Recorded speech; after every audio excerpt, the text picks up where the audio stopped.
Hello, everybody, and welcome into the studios. I am Vera Jones, your host for the Owner's Corner with the WPBA. That stands for, if you happen to be brand new, the Women's Professional Basketball Association. I had to put my glasses on today because I can't believe my eyes of who we have in studio today. Ladies and gentlemen, please welcome Paul Showtime Gaffney. Paul, thank you so much for taking the time out of your very, very busy, famous schedule to join us today. Thank you. It's a pleasure. It's always a pleasure to be around great people like yourself, and I'm waiting for this interview. I love that you said that, and I didn't even have to pay you to say nice things about me. So that's awesome. I appreciate that. This is going to be a lot of fun. I already know it because you are who you are. You have made a living out of making people smile and laugh and happy. So I was so excited to have this interview with you today, joining us. For those of you who do not know who Showtime Gaffney is, perhaps I should just show them. Do you think? Let's go now. I can't even wait. I'm just so excited. So let me do something. I've got to actually do some technology here. So though, for some history, the very first time we came on, I had a colleague Wilson, and I totally screwed up the technology. But we're going to get into understanding a little bit about Paul Showtime Gaffney. But what I want to do right now is I want to take you to a very special little tribute that was done that I found online. Shall we? Well, don't break a nail doing it. I've done that already.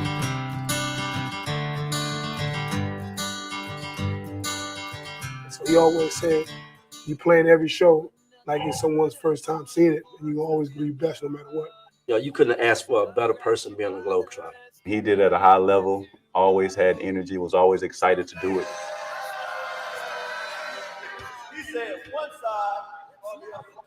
I knew that every night he was going to give 100%, whether it was 50 people or 15,000 people. Paul really took this very, very seriously. I mean, it was just something, this is his craft. He loved to throw shoes in the show. And he got that from years, but that was one thing that made Paul. Look here, I used to tell him sometimes, Paul, maybe you shouldn't do that. Next thing I know, his shoes coming at the referee.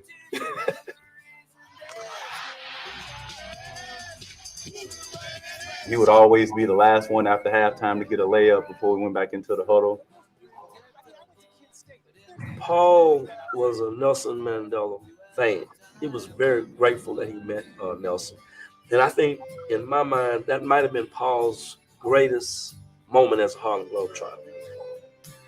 That's what the Harlem Globetrotters is all about. It's just bringing something special to you for you to enjoy. Each and every night, I try to give my all each and every night so that they can have a memorable experience and something that they'll never forget the rest of their life. We're going to get out here, put on my socks a certain way.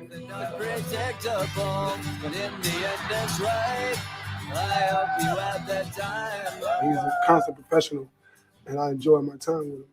I really enjoyed the years that we did this, and I hope he's successful and hope his family stays well and love the guy. Well, he knows that I love him, and I really enjoyed the years with him, and good luck to him.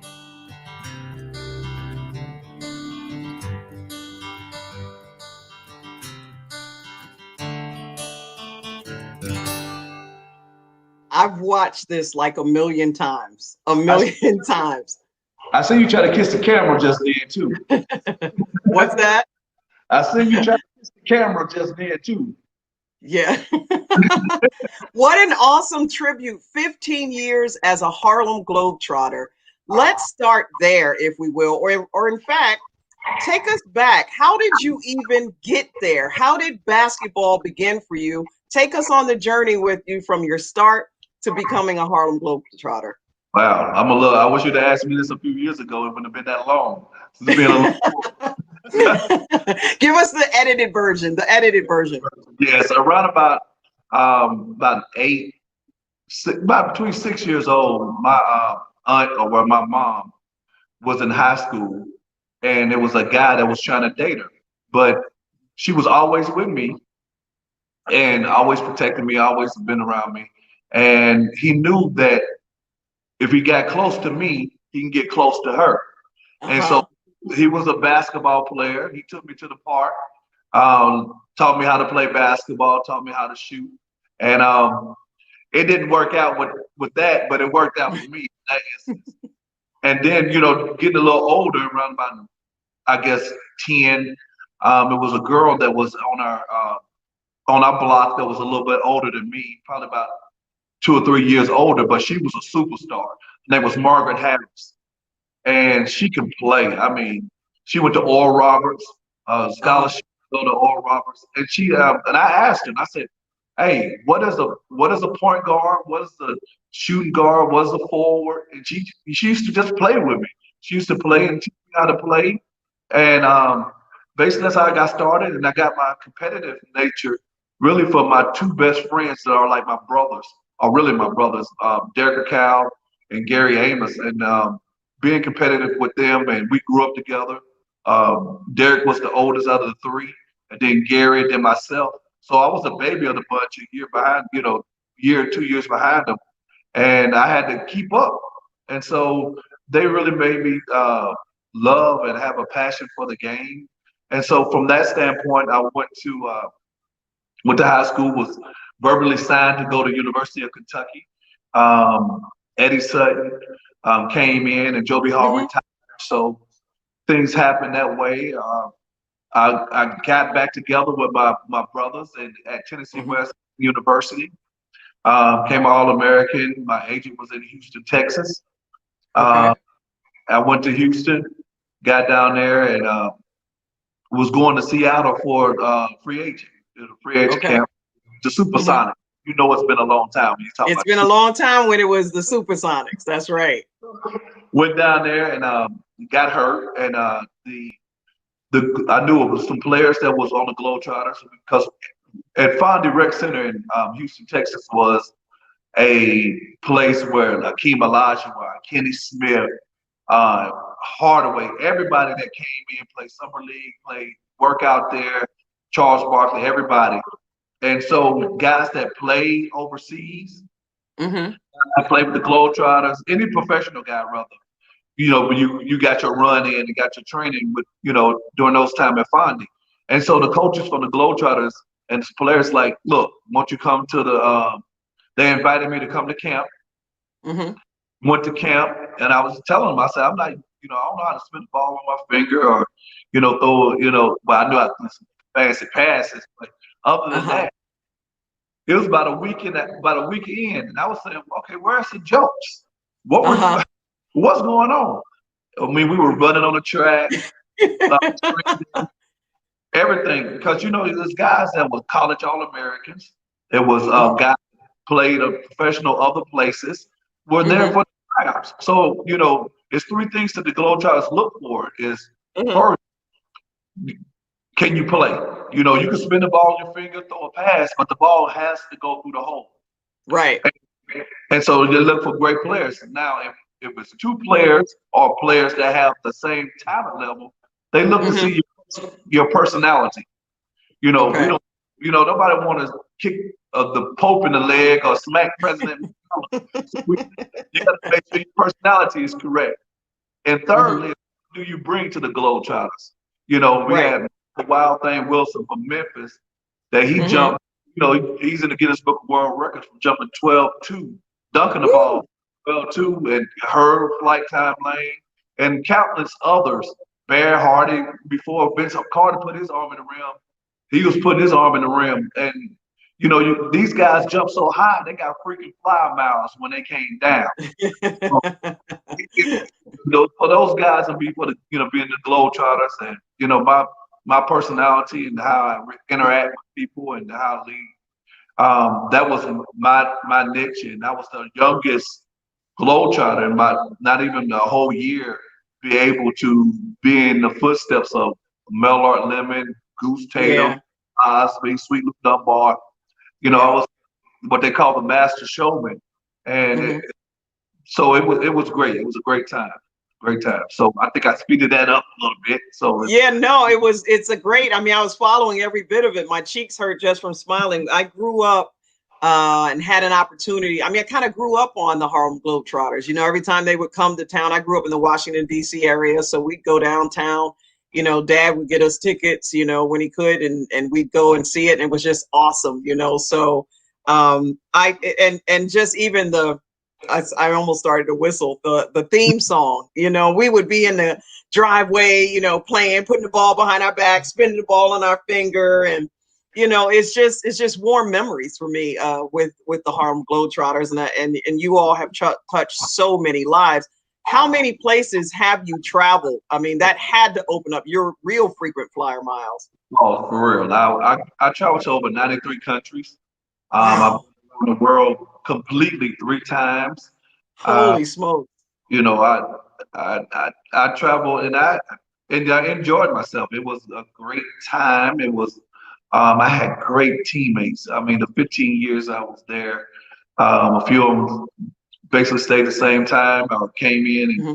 but it was a great family that we had, and Hmm. right now we have like every Wednesday night we have a Zoom meeting, Hmm. and for us to sit back and rub our knees and tell jokes.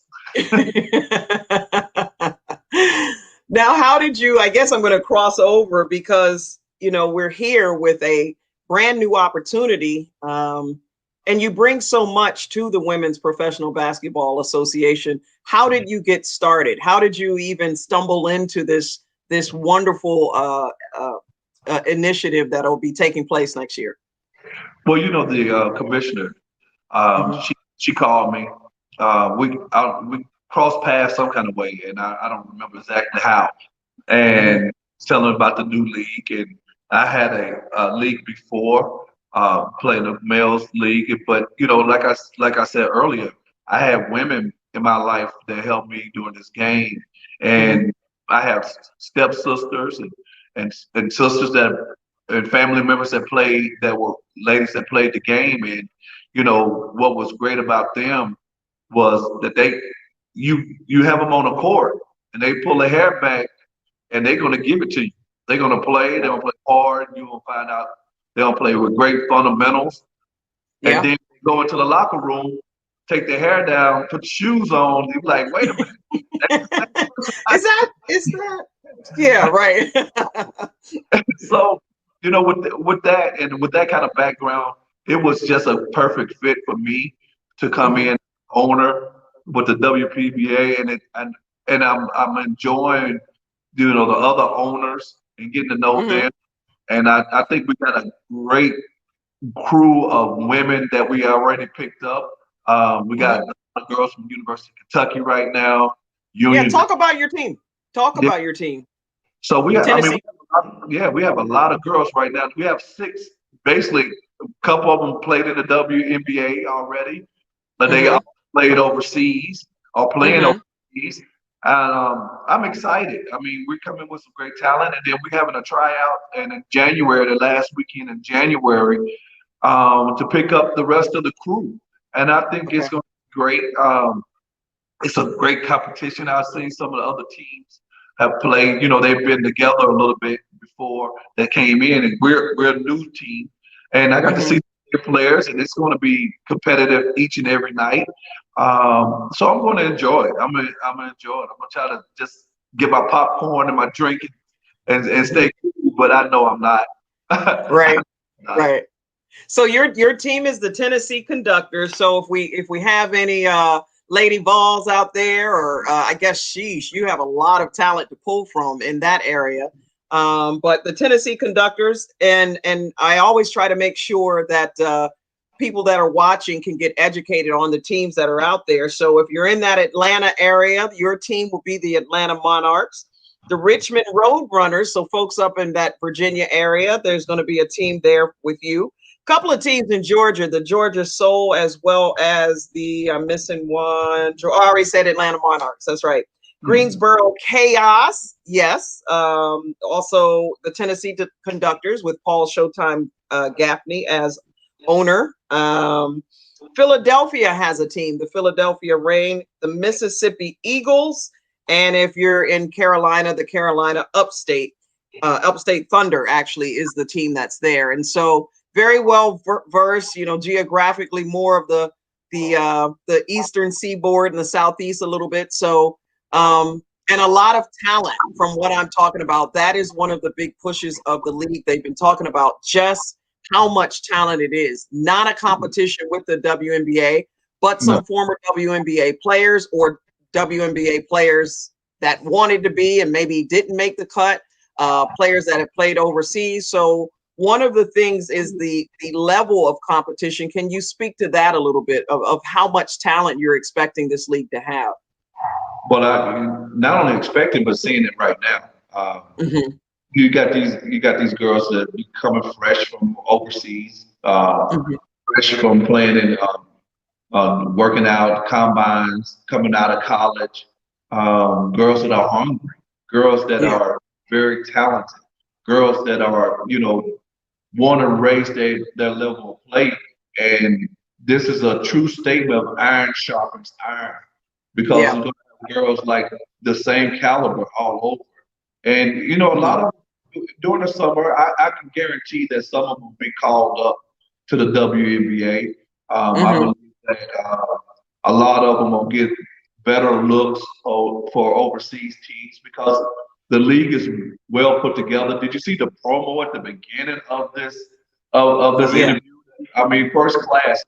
It's a first class organization, and I know the girls are going to enjoy being a part of this. It's not going to be like a regular summer league that you might have a person that's haven't played in 10 years and just out there just to pack a shack. you never have.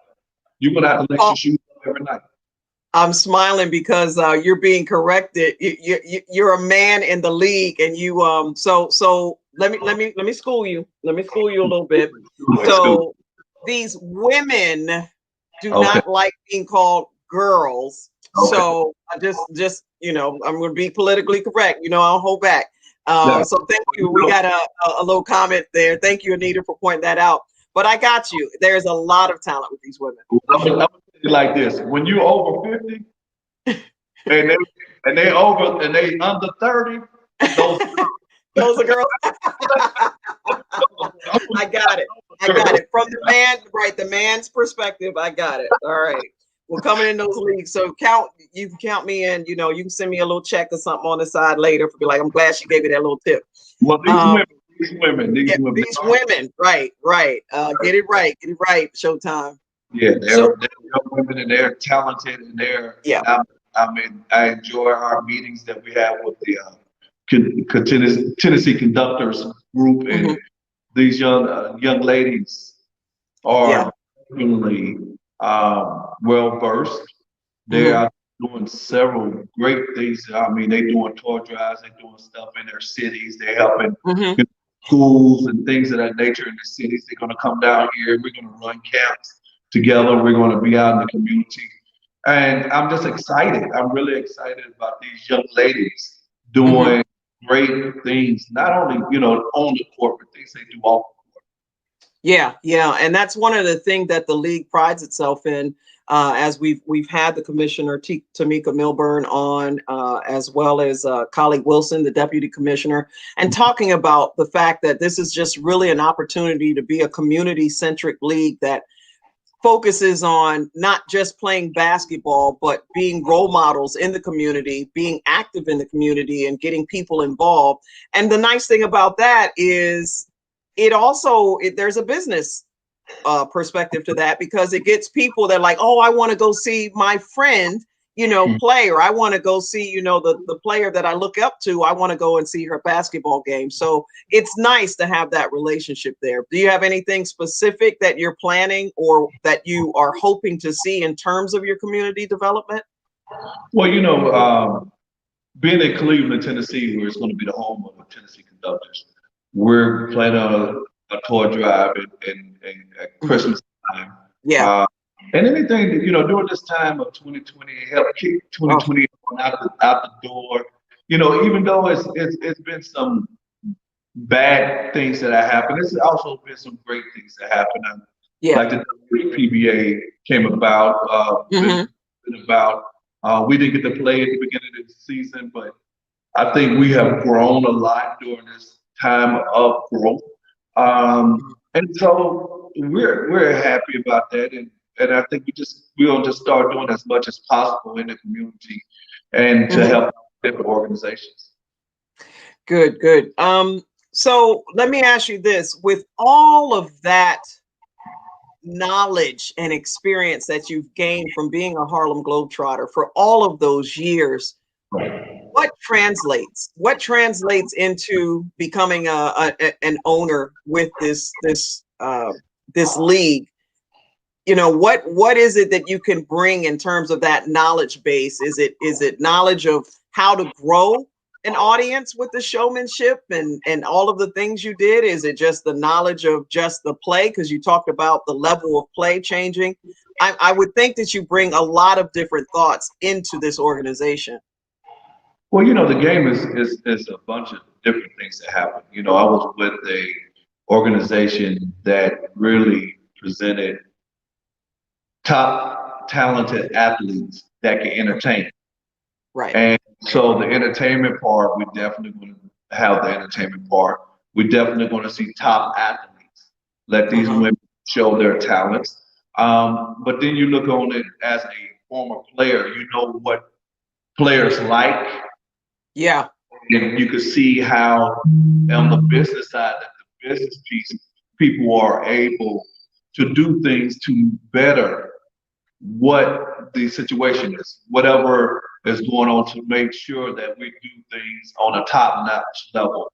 And being with the Globetrotters, you're with one of the most recognizable organizations in the world that has brought basketball around the world to different places that have never seen basketball before, and to also be a player for as many years and be involved with athletics for so many years.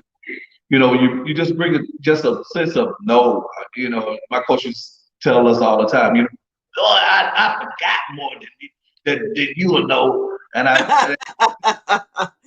and so looking at it now, that it's a lot of things that you forgot, but you still have that feel when you get out there and make sure that these young ladies are taken care of well, and knowing that they are cared about, and knowing that we're doing everything possible to further their career on another level if they choose to go, and we'll always be there for them.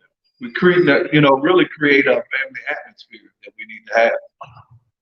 I had an opportunity to talk with you previously, and you're still just doing amazing things. Talk to us before we jump off a little bit about the Gap Academy. What's going on with that? That is very intriguing to me with what you're doing with youth. Well, thank you. We have created the nation's first international teams college preparatory academy called Gaffney Athletic Preparatory Academy. It focuses on the careers in sports medicine, sports marketing, sports nutrition, all the things that society has or don't tell you what's in sports. And team is an acronym for technology, engineering, athletics, mathematics, and science, where we take the concept of STEM and view it through the lens of athletics.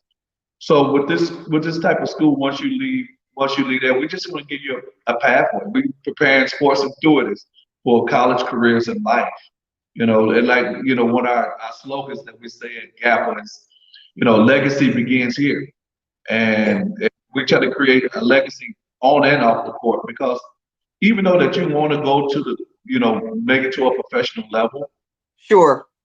If you don't make it, it doesn't mean that you don't have to be in sports. And what's great about it is that our school is just not for the physical athlete, but it's for anyone that wants to have a love and desire to be in the sports world.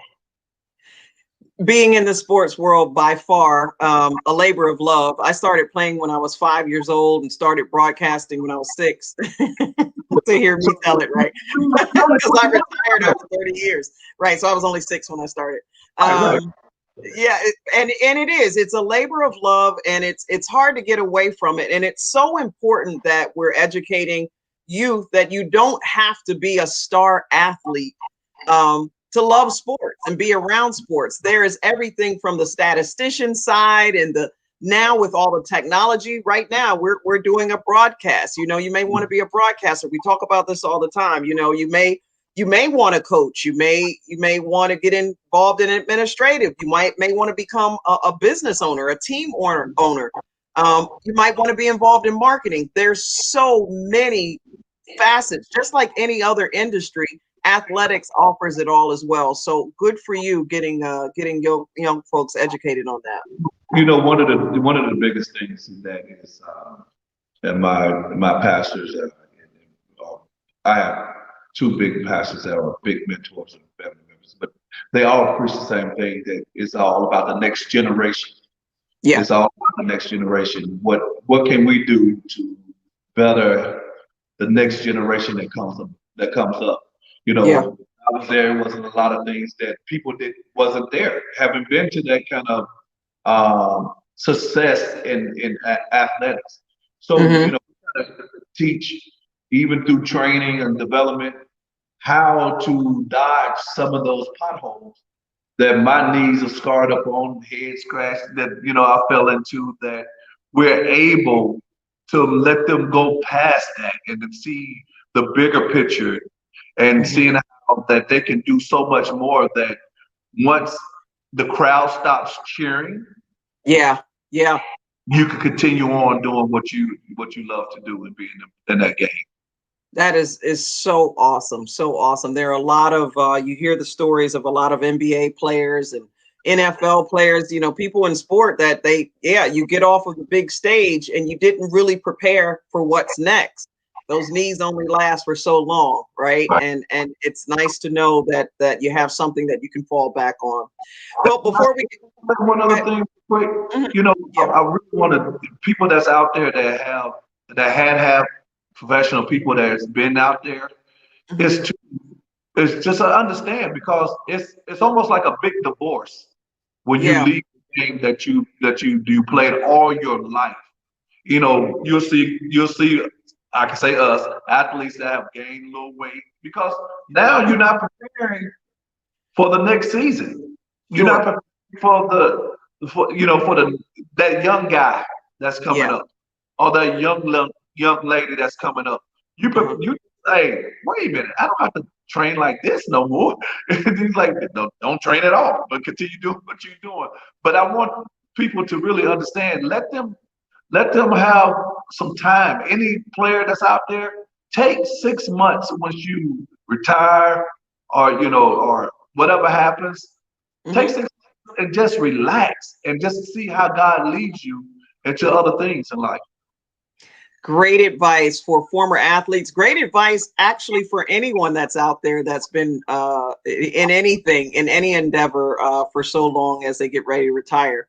You have been an outstanding guest, as I knew you would be. It is always a pleasure to see you and talk to you. I love what you're doing in the community. I thank you for taking on the task of being the owner of one of the Women's Professional Basketball Association teams. And I hope we get to talk to you again soon. It's over? It's over. It's all over. Say goodbye, Showtime. Thanks again. Thank you. For all of you watching, join us again next Monday for another edition of the Women's Professional Basketball Association's Owner's Corner. He's Paul Showtime Gaffney. I'm Vera Jones, and you are awesome for